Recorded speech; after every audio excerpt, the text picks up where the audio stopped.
board meeting for August of the Tomahawk School Board. Please rise for the Pledge of Allegiance. I pledge Allegiance to the flag of the United States of America and to the republic for which it stands, one nation, under God, indivisible, with liberty and justice for all.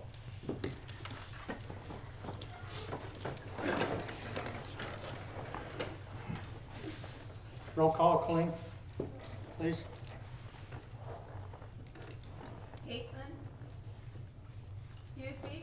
Yes. Kirsch. Kissinger Wolf. Here. Long. Scuba. Here. Swente. Here. Baloo. Here.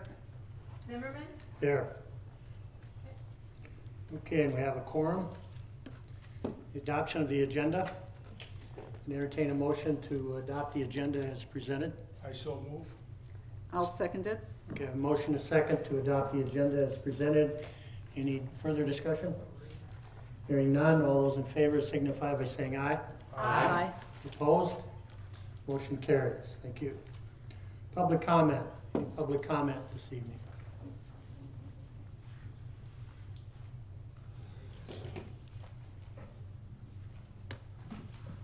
Regan Kovacic.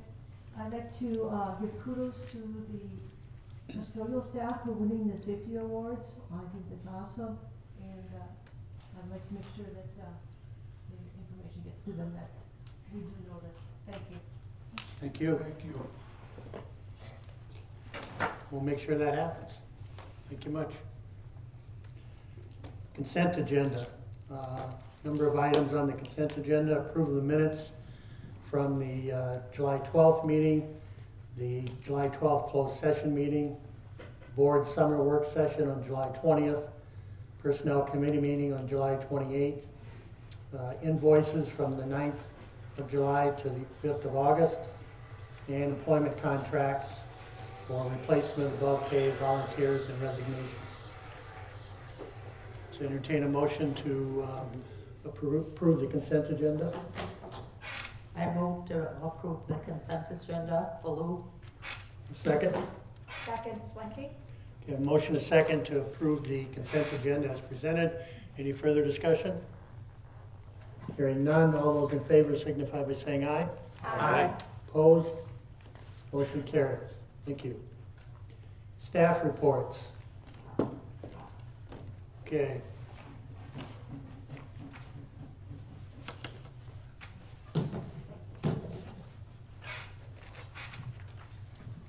Hello, everyone.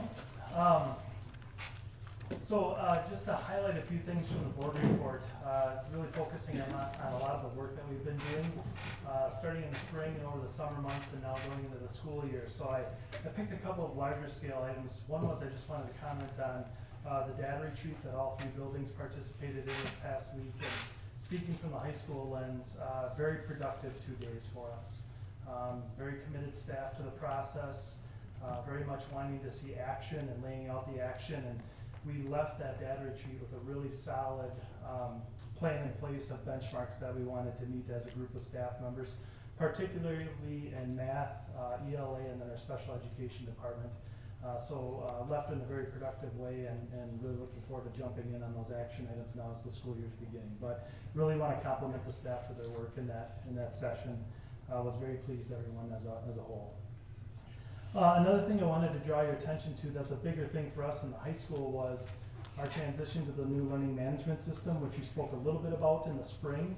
But basically did our research and selected a new learning management system called Canvas. A lot of reasons why we selected that platform, but very popular because of its usability in high schools, but also many of our post-secondary institutions also use that learning management system as well. So basically what had happened was Sherry Woodall and a small group of people acted as leads starting in the spring, doing their research, looking at this new tool, developing some different methods of how they wanted to inform staff of these consistent measures that we always had in place with how information was organized in our old learning management system, and how does that translate into the new system. So they made some decisions after doing some research, created some directions that staff were sent over the summer, so those that wanted to get started on it could. and some obviously did, and now they've been planning what that will look like during our in-service days here in August, and then afterwards, obviously, as well with those supports that go in place. So thank you to that small group of team members that spent the time doing the research and coming up with some initial directions and now moving into the future. But for us, the great thing is we've been using the learning management system for probably 12 years now. So, teaching through a learning management system and how we use those tools isn't new to us at all. It's just a new tool. So I think it'll be, overall, it'll be a lot of work, obviously, but not a hard transition for staff and students to go into this new system because there's a lot of similarities as well. So we'll continue to learn more about it as it's being implemented in our building and getting that feedback from students as well. Ryan, is it going to be different for the parents as well? I mean, So, right, one of the things that we have done in the past was we had, whether it was through the whole old system was called Haiku. So there was Haiku in our daily learning plans. You'll see some similarities with that for sure with the learning plan. As far as rollout parents, access for parents, that's something that we're going to look into because there's a new method of doing it. But parents always can see their students' materials by logging in with their student, and if they have issues, they can talk to the teacher and get the parent logged in as well. But there's some special passwords and things like that Canvas had that we didn't utilize in the past. So we're going to look into that this year as we start to roll it out. So parents could possibly get their own unique login and look at those things as well. The other couple things that I wanted to mention was some very detailed work that I won't go into too deeply right now. But we'll be officially joining a Redefining Ready cohort, and those of you that have heard me speak about that in the past, it's ultimately trying to look more comprehensively at the goals that we have for our students when they graduate from high school. And it goes very well with that academic and career planning focus that we have. And basically the Redefining Ready movement is a series of measures that we would be tracking and promoting within our building. So for example, studies show that dual credit opportunities and participating in advanced placement courses is a key component to future success. Being involved in extracurriculars and co-curriculars statistically show that it's a key component of what you learn through those environments lead to adult success. So we'll be speaking a lot more about that going into the future. We've been doing Redefine Ready for years, as you've heard me report on, but I think now is a great time for us to officially adopt that model and start to bring that into form as a building and everybody being in promoting their piece of that plan. So you'll hear more about that in the future from me as we start to get into that work. The last thing I would mention is just our district workforce. It's been a busy school year for the high school, replacing staff. And so I will first tell you that I am very pleased with the new staff that we're bringing into our district. Some of them are brand new to teaching, some of them are coming to us with experience from other districts, and we should be proud of the people that we have coming into our building. And I will tell you that, going through the interview process and working with these potential candidates, that it's very easy to sell our district to them. From the types of staff members they work with, the students that they're working with, the facilities and resources that they have available, especially if they're coming from a district where they may not have those kinds of environments and resources available, and that was a great thing for us to promote to them. And they recognize that. And so the thing I can tell you for sure about the staff members that we brought into the high school, they want to be in Tomahawk. And those are things that I was really proud of. And like I said, it was an easy sales pitch when you're trying to get them to accept the job. So I did learn a lot about the state of education and where teachers are at in the recruitment process and bringing people into the profession. And, from looking at our different candidate pools, but also, when you're doing reference checks on different candidates, you take the opportunity to talk with other administrators in different districts, and there's definitely some common themes. So when you're looking at the struggles that districts are having, again, I feel really good about the staff members we're bringing into our building for the high school. They'll be great for our kids and community. So, Have they been able, Ryan, excuse me, have they been able to find proper housing for themselves or their families? those that I've talked to about housing, I've tried to give them some leads on things. Some of them have found housing in neighboring districts. Okay. That's definitely a challenge. It's come up in their conversations just when they're accepting a position, wanting to get a little bit of direction where things that they could go and look. But for some it was a concern, but they were able to find it in neighboring communities for now. Good, thank you. Yep. Sherry's gonna comment a few things. Good evening. Hi, Sherry. I just wanted to talk about Link Crew. We're super excited to be planning our 5th year of Link Crew at the high school. Link Crew, if you don't know, is our transitional program, transitioning the 8th graders into 9th grade. We link them up with upperclassmen, juniors, and seniors. We have an orientation day, so it's amazing for those incoming freshmen to have opportunity to build relationships with those link leaders, to go through their bell schedule, meet their teachers, go through lunch procedures, learn about safety protocols, all that wonderful stuff. And not feel so intimidated day one. So day one, September 1st, is just freshmen with our link leaders in the building. The flip side of that is it's a super great opportunity for the link leaders. They get the opportunity to flex their leadership skills and, be able to, they come across problems, they have to come up with solutions, and so it's a great opportunity for them to learn and grow as well. So we have 3 new staff coordinators, and we have 25 link leaders coming in this year. We have 3 training dates, the 18th, the 22nd, and the 31st, leading up to that day. So, any questions about Link Crew? Any questions? Welcome to the new position, Sherry. Thank you, I'm super excited. Good.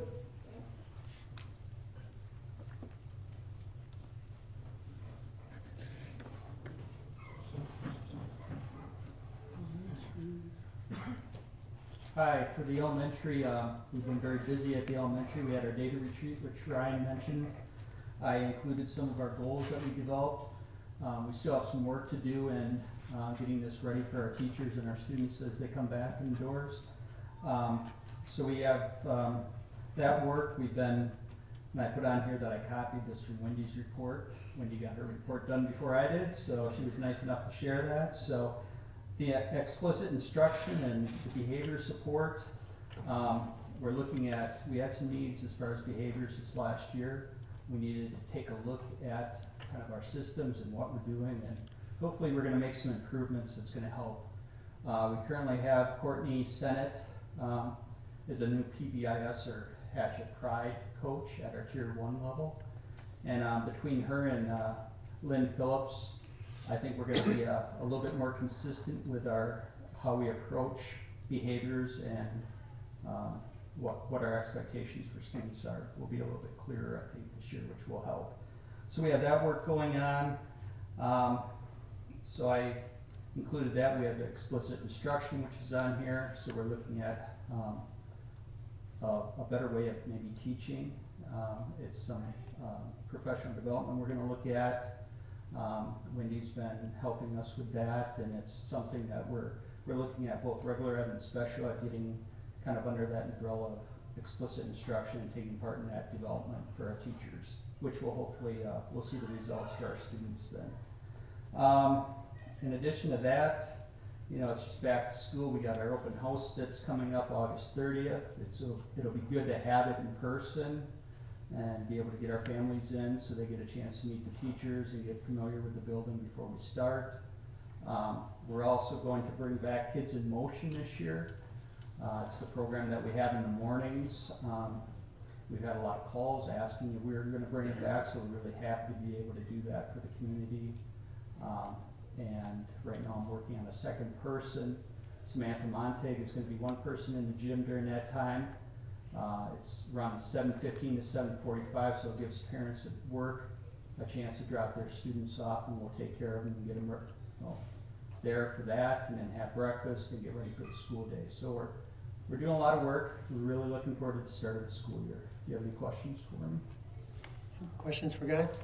Did you get the funding from Safe and Stable for Kids in Motion again? Yes, yes. We kind of kept on their radar. Okay. We didn't have it the last 2 years. We had the funding through December, and they know that we want to have it for the spring too. So I'll be aware of those meetings and just make sure we're taking part in that. Good. Are we fully staffed, or are we still looking for positions, Guy? Well, we just did a instructional aid interview today, and I think that's a position between elementary and middle school. Elementary-wise, we're fully staffed. So hopefully we don't have any surprises this month. Good. Good. Thank you.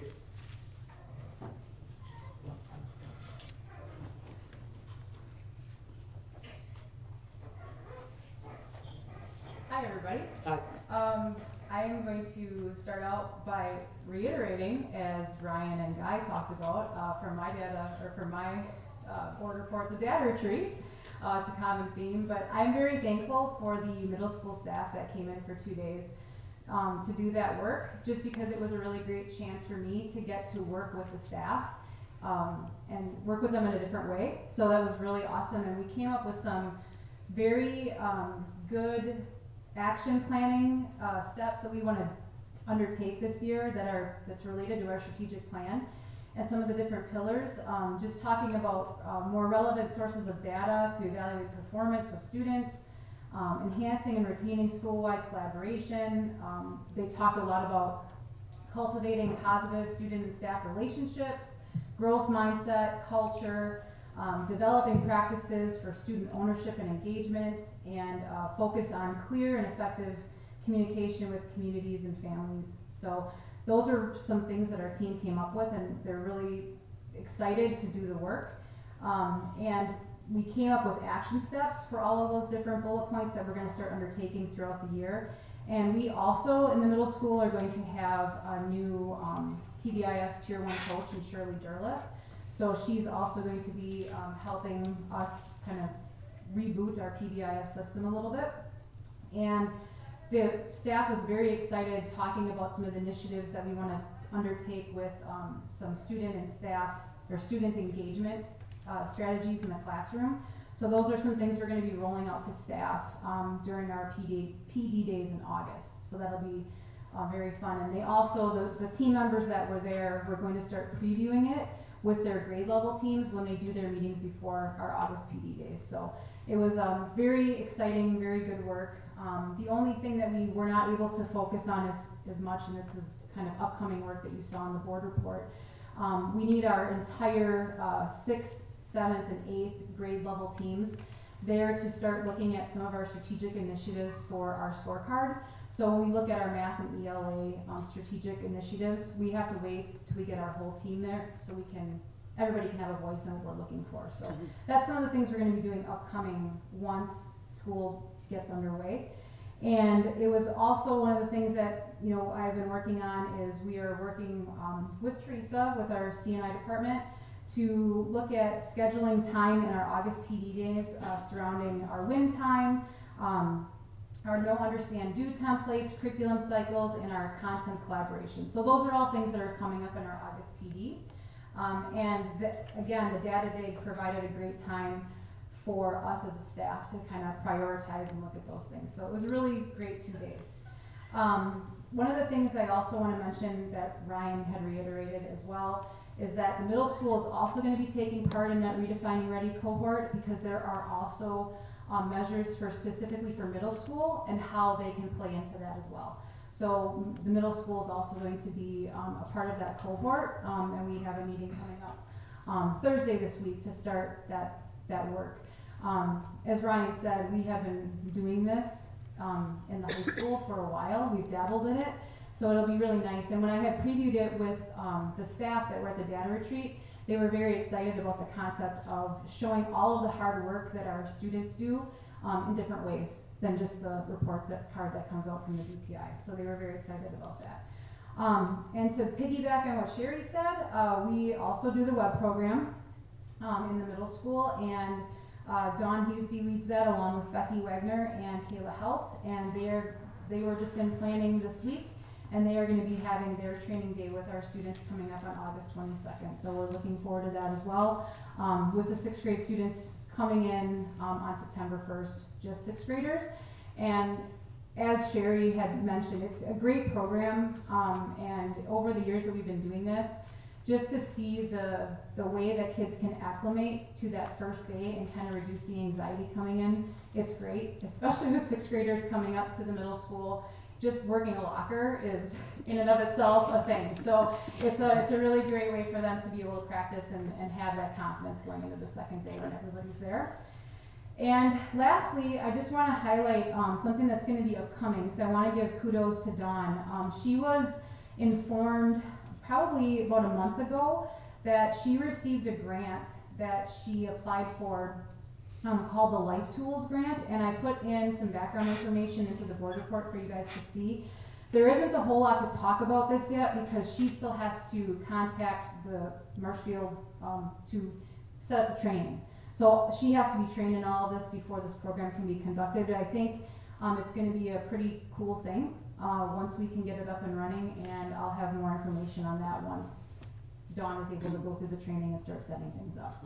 So, other than that, Stacy, on that Life Tool grant, the background information, I wasn't able to access that.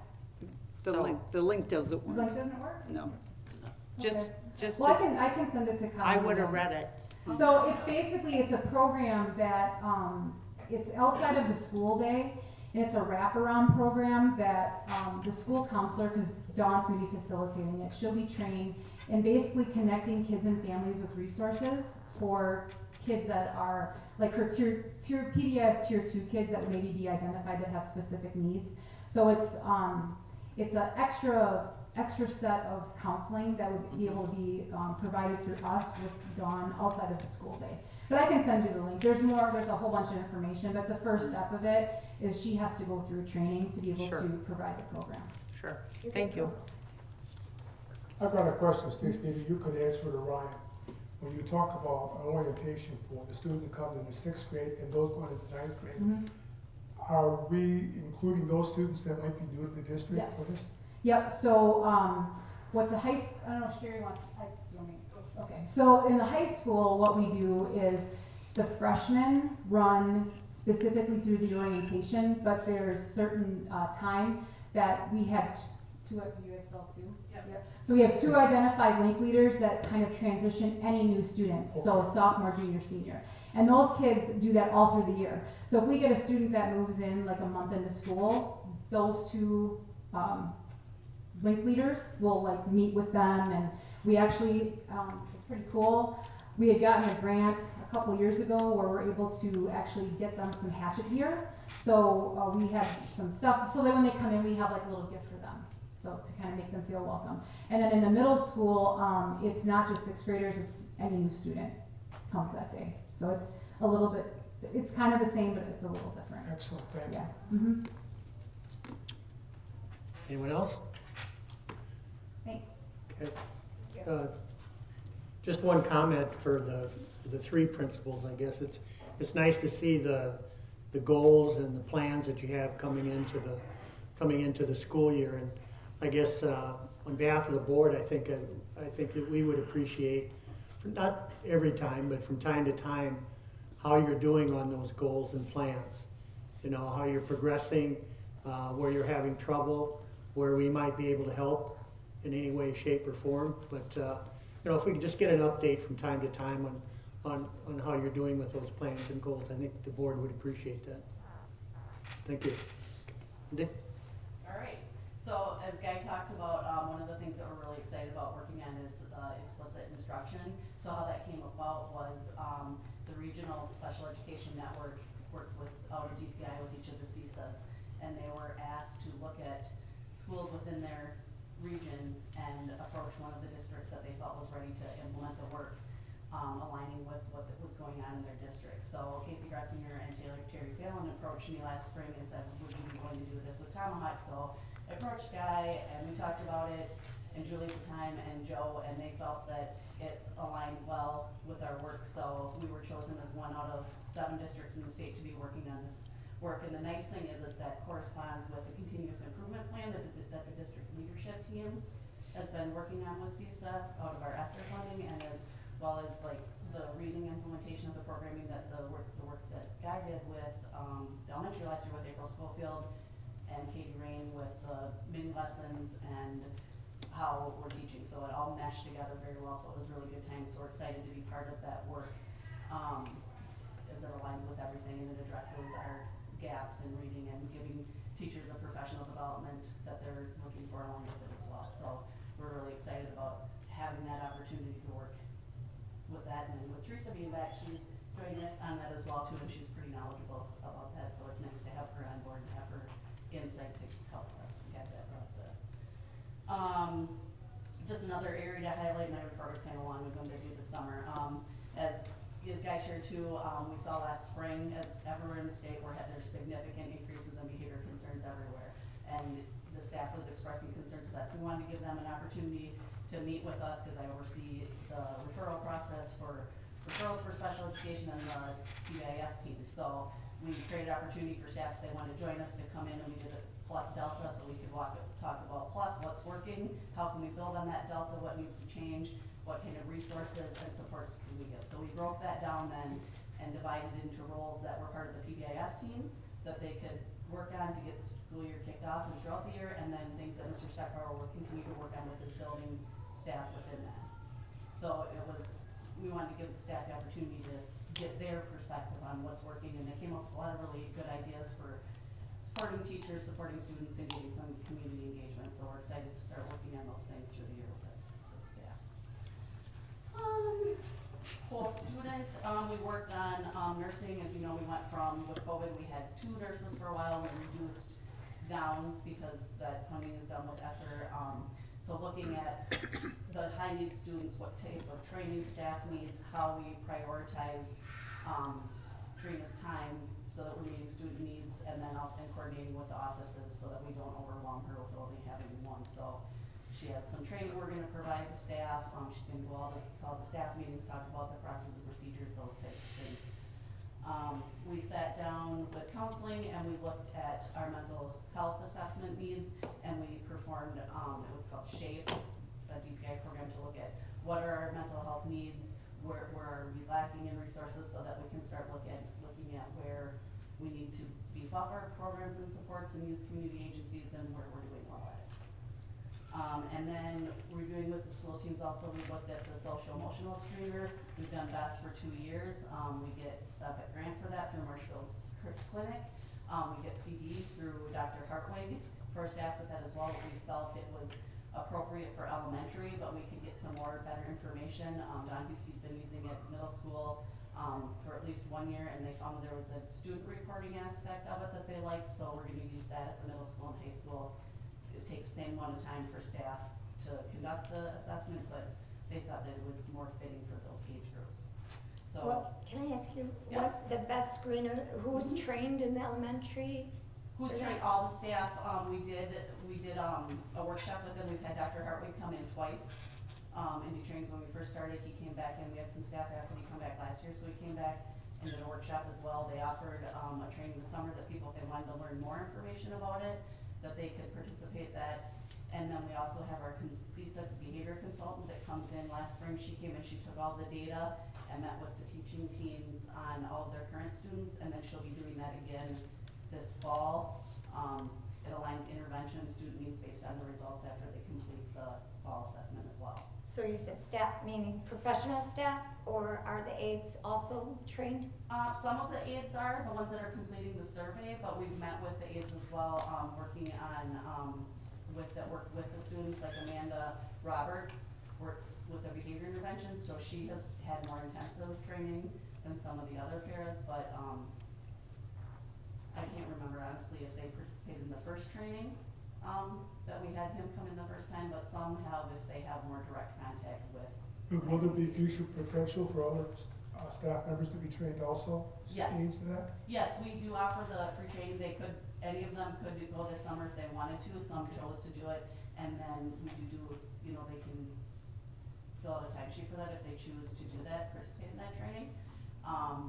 And then we can bring Dr. Hartwig back into if staff wants to have that. So we discuss it with staff and the behavior teams and see if that's something that they want more of or not. Okay, thank you. But we do have a specialist that comes in to disaggregate. I just that wanna data. make sure everyone has an opportunity Yep. for that type of training. Yeah, I'm like the perfect height, like the microphones in front of me. That's all right. Touch back and forth. That's all right.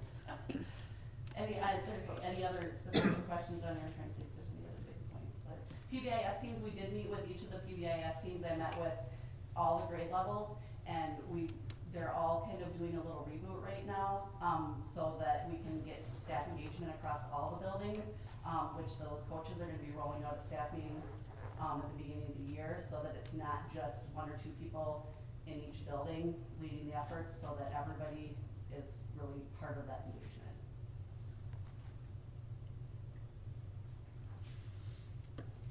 Yeah. Okay, I have a question, I'm sorry. Up ahead here, under related services, you said that you were restructuring staff. So how was that? So, one of the greatest service area shortages is in related services. So, like OT, PT, it's challenging for us to find those services and they're really expensive.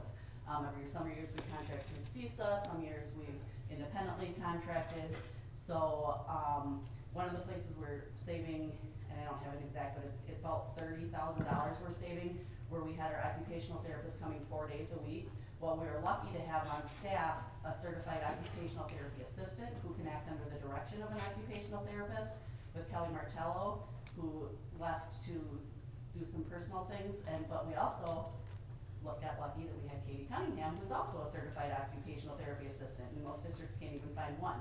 So I was able to reduce the occupational therapist time and increase the occupational therapist assistant time, which both of them were agreeable to. One was wanting to do less, one was wanting to do more, but it was a cost of somewhere in the ballpark of $30,000. So the occupational therapist will be here 2 days a week, and then the assistant will be here 5 days a week. She was previously it was part-time, but with that change in their hourly rates, because we independently contract the occupational therapist, saves a significant amount. And then. So that's a support staff that was trained as an associate or Yes, as a. so they get it's in the handbook, they make, I think it's 23, it's either 23 or 24. They make more than a para because they have to be licensed through DPI in the state and have special training, but they can act under the supervision of an occupational therapist. And she's going to, the occupational therapist will do all the IEP work and then she will just carry it through? They do it in collaboration. So they discuss that the occupational therapist has to do all the formal assessments, and then they develop a treatment plan, and she delivers some of the services, and the occupational therapy assistant delivers some of the services. So she'll do a pull-out, the occupational therapist? It's not necessarily all pull-out, it's based on individual student needs. Some they go into the classroom, and some they pull out of the classroom. How many current students do we have with OT services? I want to say 47, but I'm not sure. I'd have to look it up. I can look on my iPad in a second, but it's Okay, around thank you. 47. any other questions? I guess I have one request. Yes. It's gonna may sound a little dumb, but that's me. If you could help me out once in a while with acronyms. We're all specialized, 6 million and 5 acronyms and. So, You I gotta mean- start a list, that's what I do. I know, that's kind of what I have to do, but I know.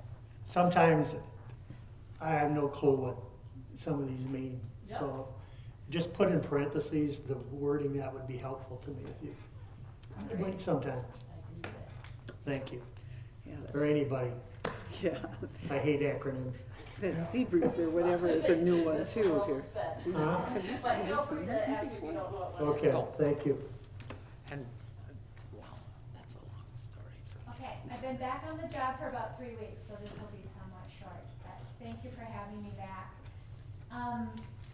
I really feel like this job, if done well, you should see the work of this department throughout the success of all the buildings.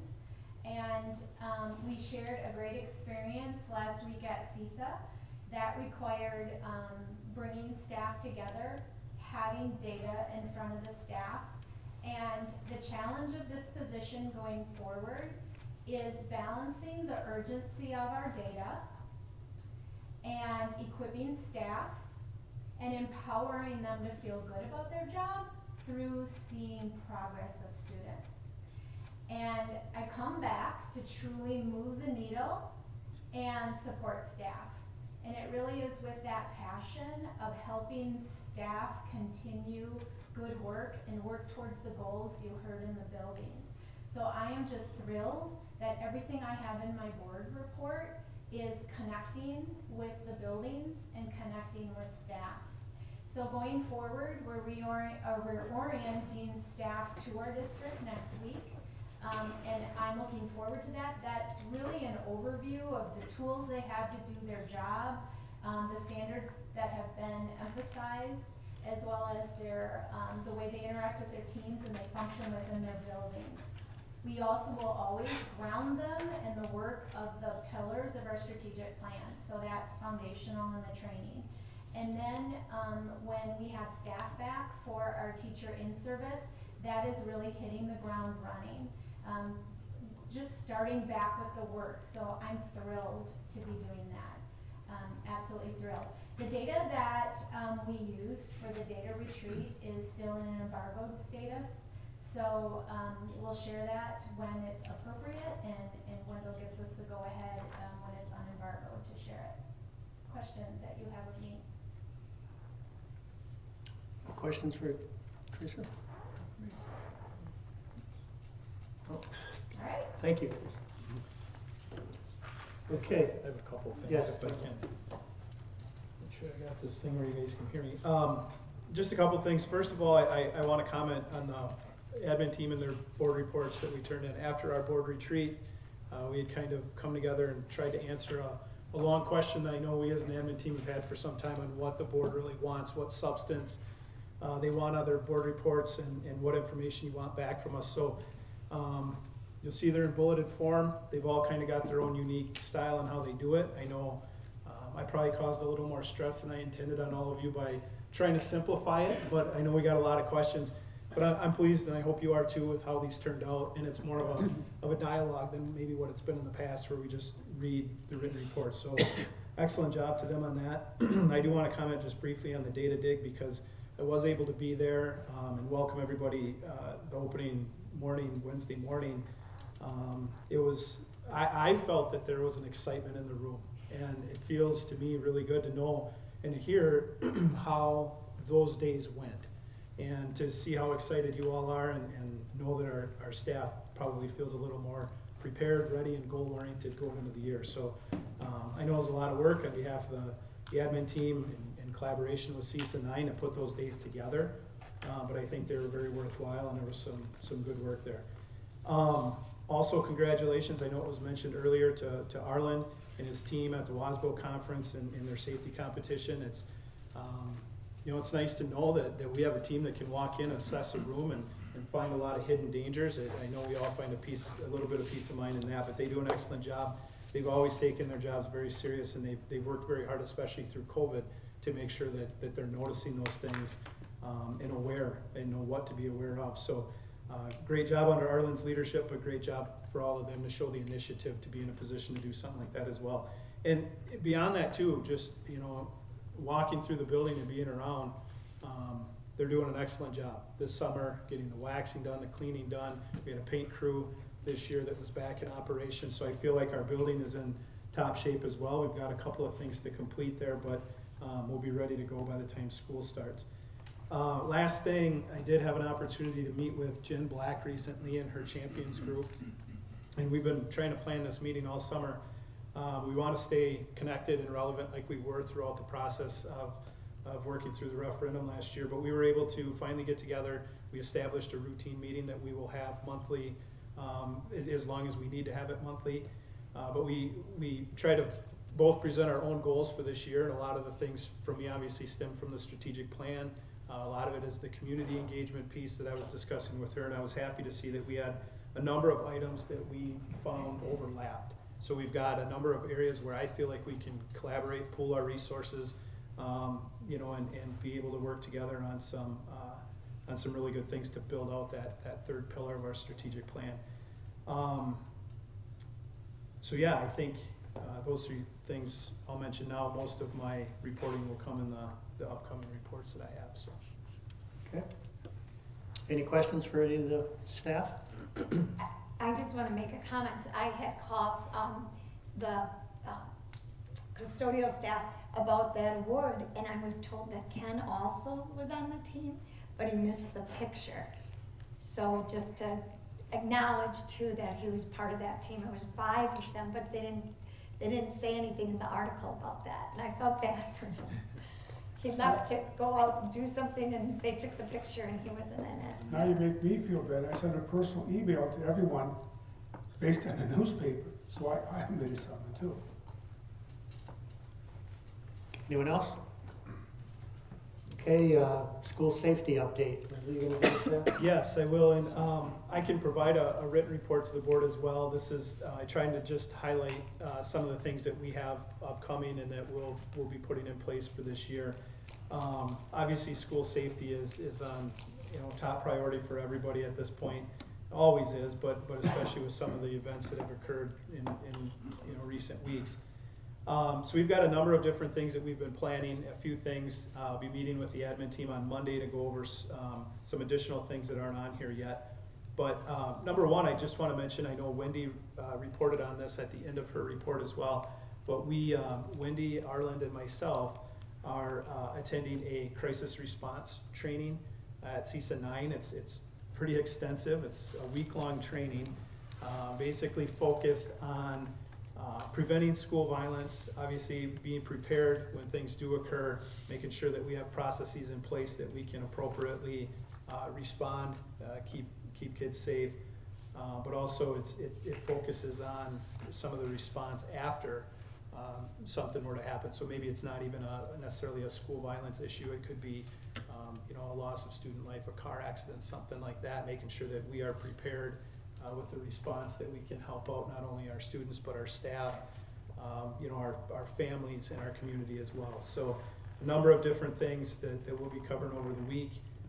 It is a certification type training. Certificates are handed out, and they do have a train the trainer follow-up that we could be a part of. The goal is, with this training, it's offered through the Department of Justice, the Office of School Safety. The overreaching goal is to have these trainings throughout the state, at each CISA or in regional areas, so that they can put together prepared teams. So that if one school has a crisis situation, but they may not have the proper personnel or enough personnel to deal with that situation, that other people trained in this can respond and help them through the process, whether it's just an advisory role or really being on site and helping them navigate through that. So it's a good initiative, I feel, by that the Department of Justice is putting out, and it's been really informative to this point. So we'll be completing that on Friday, and then that will factor into some of the updates that we'll have for our emergency operation plan, which I'll talk about in a minute. Some of the building security items that we've looked at over the course of the summer, like I mentioned, we'll be meeting with our admin team and talking about returning to some of those pre-COVID safety measures that we've had in the past, single point entries and our supervisions and things like that, making sure that we're ready to go when school starts. We'll be monitoring all of our door locks on our entry points, making sure that the mag locks and some of the fob key access locks are working properly. We'll revisit our office procedures as far as welcoming school visitors and how we do that in a safe manner. And then we'll be addressing some of the things that are in our WSSCA audit that we presented at the previous meeting. So one of the things, just a couple things to highlight from that, we talked about moving the TMS recess out back, and we worked with Stacy. She came up with a plan that we can not only do that, but that we can do it in a way that's not going to be disruptive, moving those students through our middle school to the classes that are currently going on, and that would be safe. We just don't have a great exit point for students to go out without either one, having to navigate through the drive area through there, or navigating through the entire building to get them outside. So we have Stacy did a wonderful job coming up with a plan to do that. There may be some investment pieces that we have to make down the road to ensure that entry and exit point is safe for students and doesn't get, there's currently no sidewalk there and that sort of thing, but it's grass. So to make sure that students can navigate through there without tearing it up in the springtime and that sort of thing. We talked about, and Arlen's working on a plan to make sure that radios are supplied. That was one of the things identified in that report, that anybody that's outside and with students, whether it's Phi-Ed, whether it's recess in the elementary middle school, or whether it's morning supervision duties, that they do have radios with them and can quickly communicate with folks inside if something were to occur. Along with that was clothing that identified them as a school staff member and somebody that people could go to if they needed assistance for something. So that will be not only provided for our outdoor supervision staff, but also when we have events here at school, indoor and outdoor events. And then hallway lighting was mentioned as well, so Arlen's looking into that, making sure that we have adequate lighting up and down every one of our hallways. Third thing on my list is we are changing over. We've used an app in the past called Navigate, and we've been working with this app for quite some time. What it's supposed to do is allow us a quick and efficient way during a crisis situation or during drills when we practice this to make sure that we've got every student accounted for. It also digitally houses all of our school maps, you know, and our rally points if we had to evacuate and things of that nature. So Navigate was not living up to what we needed it to be. So we are making a change this year to a software package called Raptor. It's very much similar to Navigate, but it's much more commonly used by schools. And so it's a little more user-friendly. We have an admin training lined up for that this week, Thursday, that we'll have to leave our crisis response training for a few minutes. But and then Arlen's going to put together a plan, and he will train staff during our fall in-service on how to use this. It does have many features, some of which we won't be using right away, but down the road it has a number of other features that we could bring on board if they become relevant and we find a use for those. But it's also provides a much easier opportunity for staff to communicate using their personal devices, whether it's cell phone or Chromebook, in a crisis situation, and also they can set off their alarms if they see something that would warrant that as well through that device. So we'll be exploring that and putting that into use over the course of this school year as well. And then the fourth and last thing is a much bigger undertaking. We've had red physical binders that basically house our emergency operation plans and procedures. Now these have been updated in part, in sometimes individual sections, for probably the last 20 years. Some of the information never gets removed, but new information gets added, and it's fairly organized for what it is and how it's been maintained. But it definitely needs a complete overhaul. We've looked at easier ways to just update parts of this and work our way through it, but there's just some stuff in there, whether it's language or processes that are very outdated. So we are, over the course of this year, Arlen, Officer Sousa, and myself have a weekly meeting, and we are going to take chunks of that, and over the course of this school year, update that in pieces. By the end of the year, we'll have a new operation plan, that emergency operation plan that we'll have ready for board approval, and also something that is much more user-friendly to all of our staff and especially our administrators as well. So we're currently working on that. We're updating our first sections of it actually by the end of next week. So we are using the language from basically a new set of language that classifies our lockdown procedures and everything else, so that not only are we consistent throughout our building, and that the language that we use to call any type of an emergency situation is clear, just in how it's stated, but also so that we're consistent with other schools that are using this as well, which will provide some collaborative opportunities for leadership teams and that sort of thing. Questions on anything at that point? I will have regular updates on any of this stuff as it grows and as we kind of flesh out some of these details as well. Okay. Any questions? Do you have a scheduled time frame for bringing in like law enforcement, emergency personnel, that sort of thing, to work collaboratively with them? Yes, we do. So on August 26th, we'll be doing our first collaborative walkthrough and drill with City PD. Officer Sousa has been setting that up. So what they're basically going to work on is a refresher tour. So we'll have as many folks as we can get here that day, take a tour of the building, make sure that we've got everything in the squads that we need to have so that they can access the building if they need to.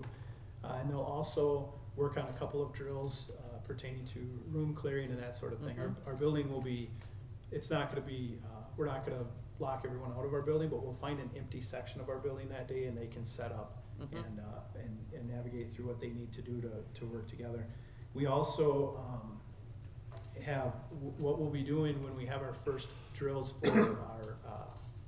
for our fire drills is, from my understanding, in talking with Melissa Neiman, and she's our liaison to the fire department, is that they're very interested in coming in and observing our drills, observing where kids evacuate the building, whether that's the safest place for them to be if trucks had to respond.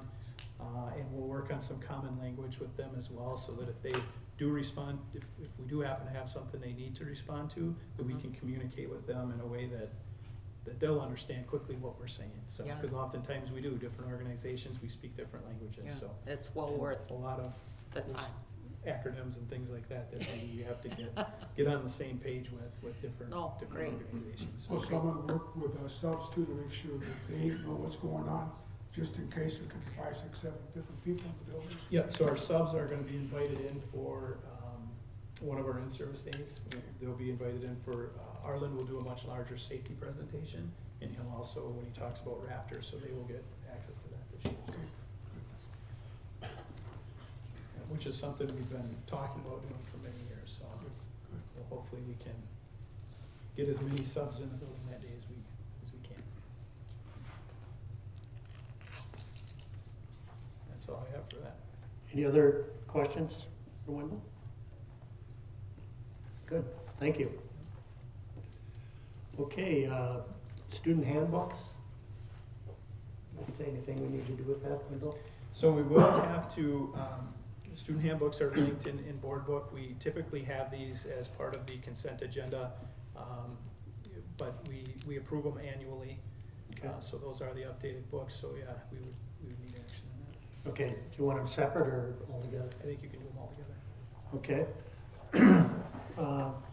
And then entertain a motion to approve the 3 student handbooks for 22-23. I so move, Swente. And a second?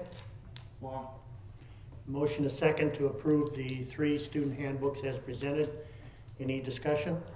I have a concern, as I read them, I think they're excellent, but I would like to think that we would, where there is a common subject, there would be common language.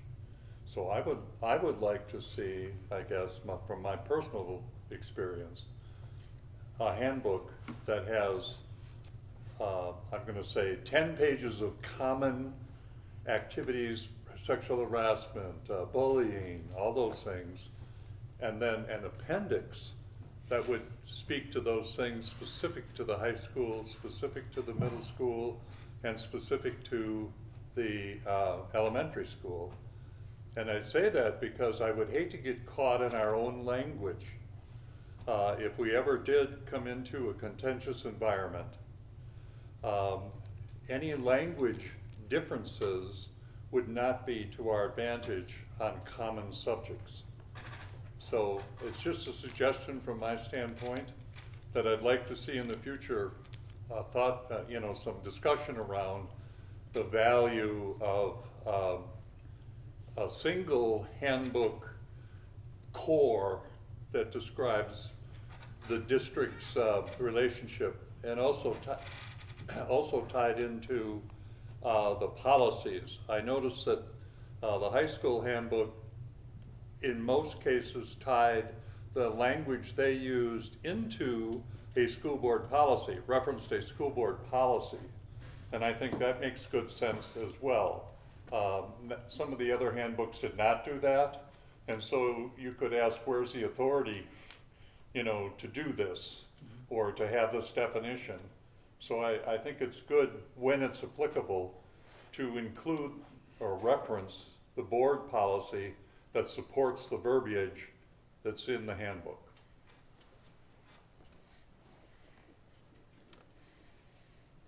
Okay.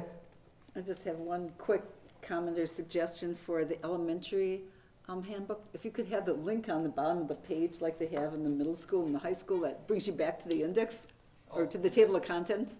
That's one thing missing. It's like, I gotta scroll all the way back. It's just a quick thing, that's all.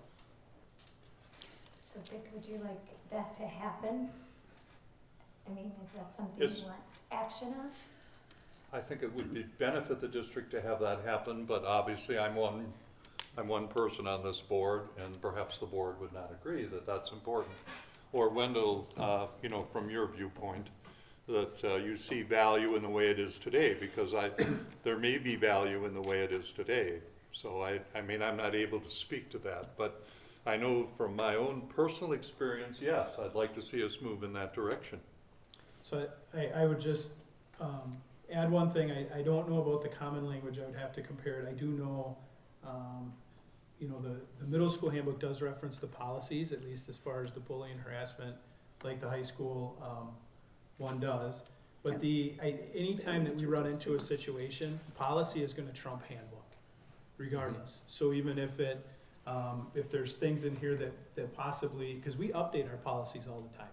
So we update we just got a new batch of policies that may change the language that would be reflected in here. We always reserve the right to, you know, to update handbooks throughout the year, and then we would just make sure there's a new one that's on the website. So sometimes technical changes happen to these throughout the year, but making sure I'm on here, but as the policies change, that's why we only kind of do these once a year as far as bringing them to the board. The language might not always be reflected verbatim or accurately, so. But we can certainly move towards that goal in making sure that, you know, each year we're looking at, you know, at getting them closer to what you're looking for there. I like the idea of having the common language. I do think that's a good idea. Yeah, on the core subjects, Yeah. I mean, Yeah. you know, Right.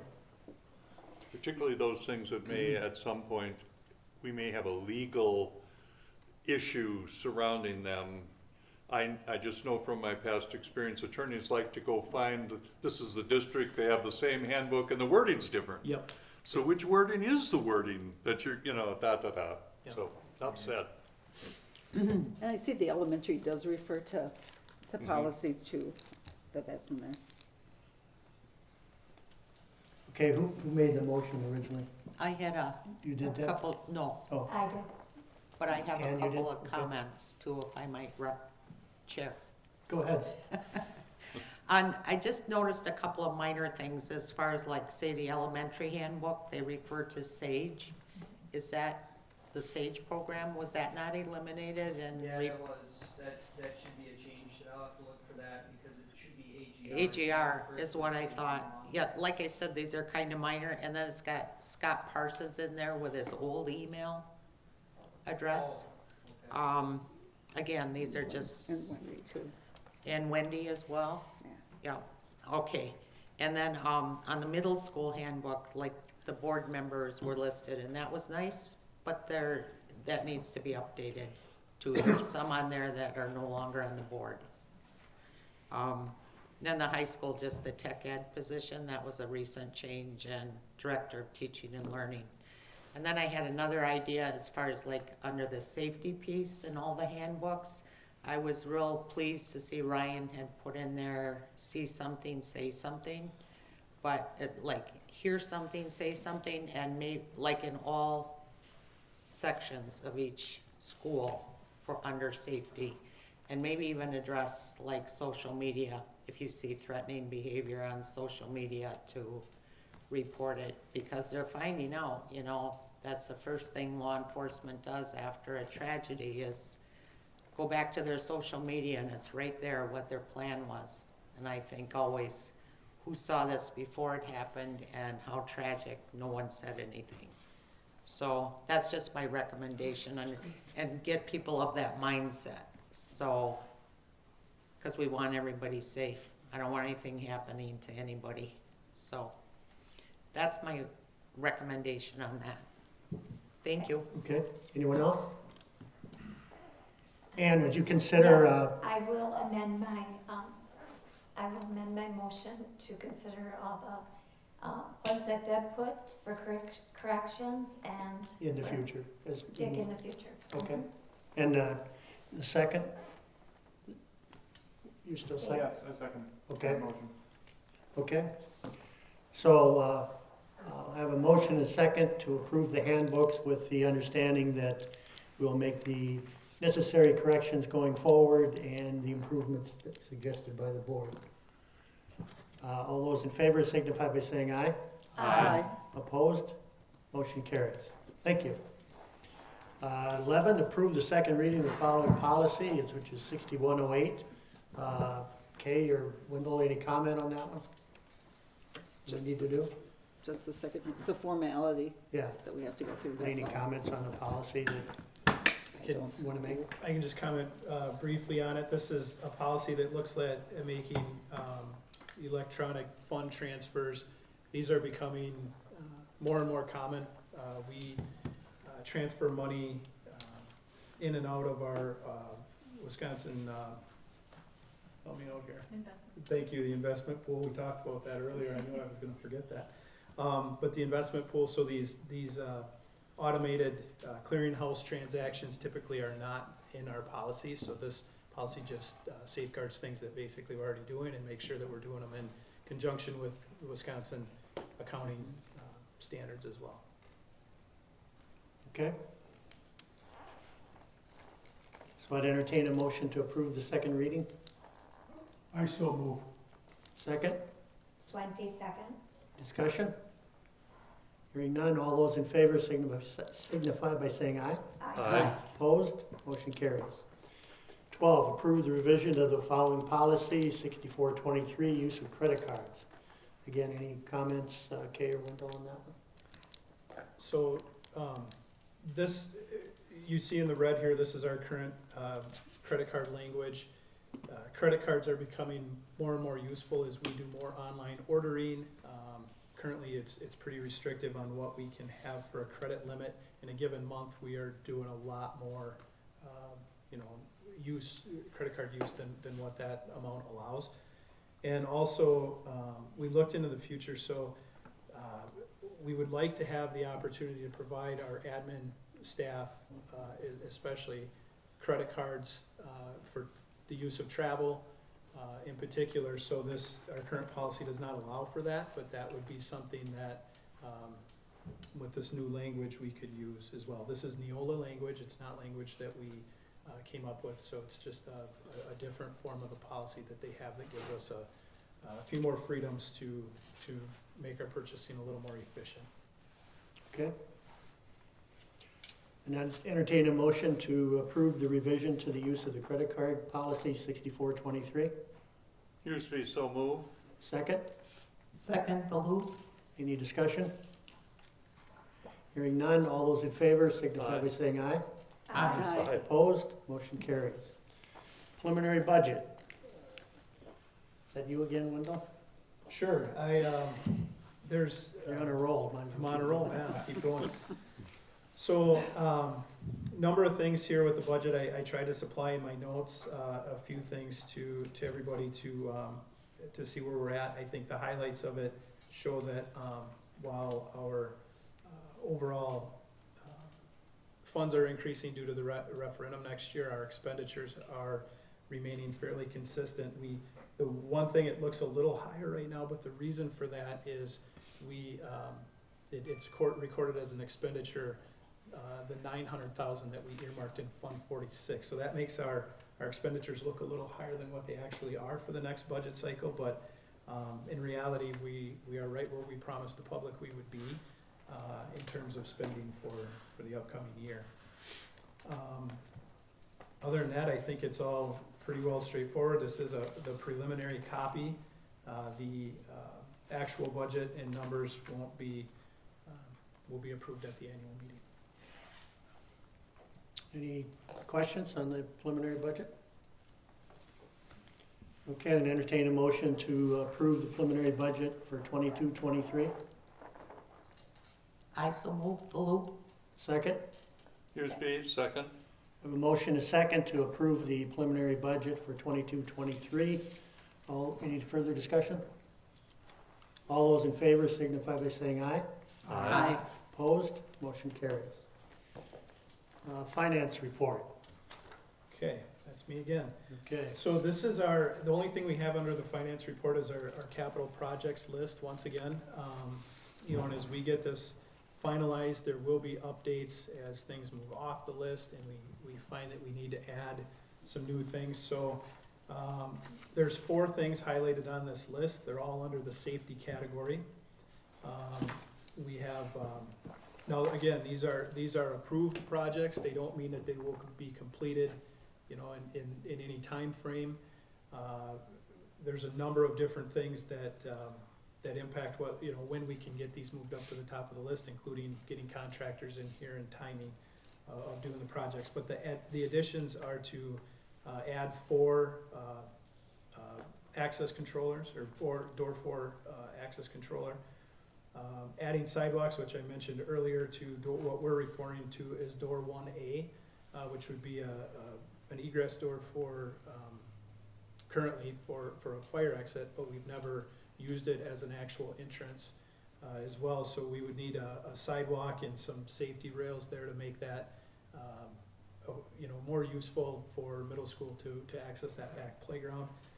Upgrade the old exterior door hardware with Stay-Lock hardware. Currently we have some door locks in our exterior where if somebody unlocks the door with a key, it stays unlocked. And what we want to have is all of our exterior doors, you can't unlock them and leave them unlocked. So we won't have any mistakes or any accidents that happen with security to our building. And then we discussed adding a security door to our athletic hallway here, which is door 17. And that is what we're looking at as we make plans to have this more of a publicly accessible space in our commons. That provides a little more security to locker rooms where we don't need public access. It provides security to the side entrance if there are elementary phy-ed, and plus both our elementary phy-ed teachers' offices are across that hallway. So it would provide security during the day for that. It would also provide security during events for our athletic teams where the public couldn't access their locker rooms.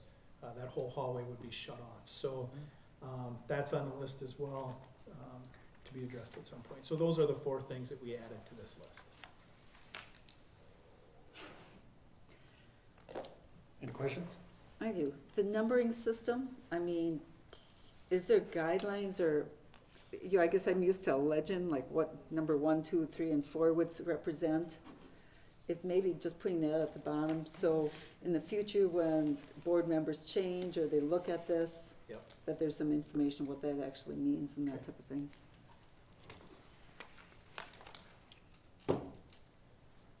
Any other questions for Wendell? Okay, item 15, school year update. Okay. So this was supplied, attached to the agenda as well.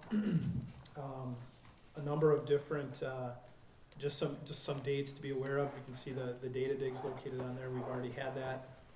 We have our new teacher orientation coming up the 16th and 17th, next week already. Staff in service is broken over a 2-week period this year. So it'll be we try to give long weekends there and rather than just one solid week, and where we, September 1st being on a Thursday this year, it kind of made it difficult to do just a solid week of in-service. So the 23rd, 24th, 25th, 30th and 31st will be our staff in-service. Very happy that we're having our open houses again. August 30th they're slated for. We're going to try to get a save the date out on social media for that as well, so families can plan to be here that night. Student registration is again going to be online. We have a number of different components on that where families can access that right on Skyward. They can do that either on site, and typically help with that during the open house, or they can do it from home. All of our fall sports are going to be starting up here in August, middle school and high school. So always an exciting time, and our building's starting to fill up already, so that's good to see. In September, again, just reiterating that the first day of school for pre-K through 6th grade, and then also 9th grade will be the first. Everybody else will come on that Friday, September 2nd. That's the Web and Link Crew Day on the 1st. And then some strategic planning pieces, the building and department scorecards will be due to me by September 2nd, and then we will have those packaged ready to go along with the presentation for our strategic planning calendar at our next board meeting in September. So we'll be able to present a plan for what that's gonna look like over the course of the year. Okay, I have a question. During the open house, in the past, there was always tables set up for like the different youth groups in town and that type of thing. Is there any plans for anything like that again this year?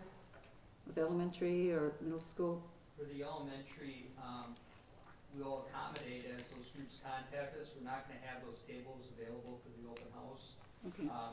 The three groups that I invited was Togger for a table, and the bus company, and I asked Scott Parsons if he had anything that he wanted to share that night. So we were just gonna do the three groups that night, but for the other groups, if they contact the elementary office, then we'll accommodate whatever they need as we get going with the school year. Okay. Do you think Scott would be doing anything about CPR? I think he had something on JJQ about CPR for the public, or did I just miss that? I'll have to follow up with him. Yeah, I don't know what I was pulling. there was something about classes or whatever, and I was driving, I was paying attention. Okay. I'll talk to you. any other questions? Okay, 16, annual seclusion and restraint report. Any Who's questions doing that? with it, or any questions on it? Any questions on that report? I think everyone has a copy.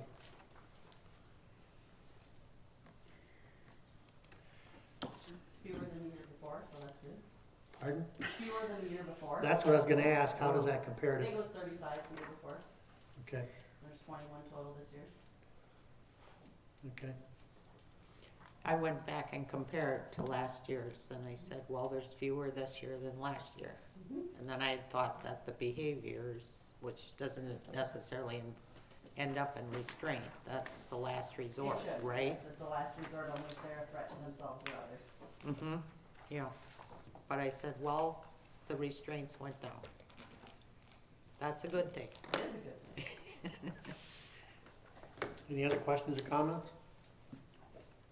Thanks, Wendy. Okay, adoption of the 22-23 school district Board of Education goals. You should have copies of it. We did add one additional one, thank you, Dick, that I think is very relevant to what we were looking at, hope to accomplish. Any questions or comments on our goals? No? Okay, then I entertain a motion to adopt the 22-23 district Board of Education goals as I so presented. move. Second? Second, Baloo? Okay, a motion is second to present, or to accept the goals as presented. Any discussion? All those in favor signify by saying aye. Aye. Opposed? Motion carries. Thank you. Nomination of the WASB Region 2 Board of Directors. Anyone interested?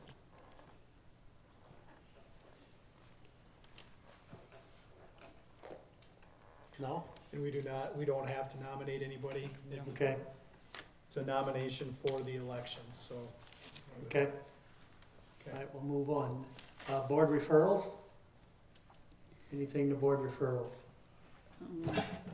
We do have the Region 2, right? The Region 2 WASBA meeting is coming up October 2nd. Yep. So that might be something to put on the calendar. Those interested, in the past, we've gone up to that meeting up in, And it will require registration. So if anybody's interested in going that evening, the 13th. October 13th, 4:30, I think dinner is at 6:30. There's the fall meeting will be at 4:30 with basically dinner afterwards, 6:30 to 8:30. If I can get a head count, just you can let Colleen know over the next couple days if you're free that evening, and then I'll call up there and reserve our spots. Okay.